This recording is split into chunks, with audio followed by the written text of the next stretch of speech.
আল্লাহর জন্য খাস করার নাম হচ্ছে তাওহীদ। আর এখানে যদি আমরা কাউকে সমকক্ষ দাঁড় করে তাহলে শিরক হয়ে যাবে।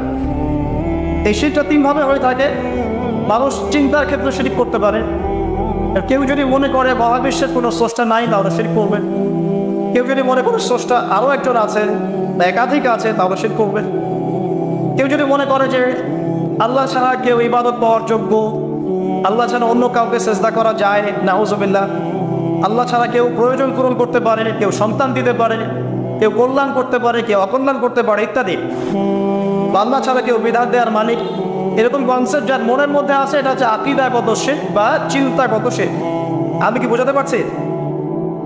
2 নাম্বার কাজের শিরক। যেমন কেউ যদি আল্লাহকে সিজদা না করে অন্য কাউকে সিজদা করে, কর্মগত শিরক করেছে। আল্লাহ পাকের হালালকে কেউ যদি হারাম করে নেয়, কর্মগত শিরক করেছে। আল্লাহ পাকের হারামকে কেউ হালাল করে নেয়,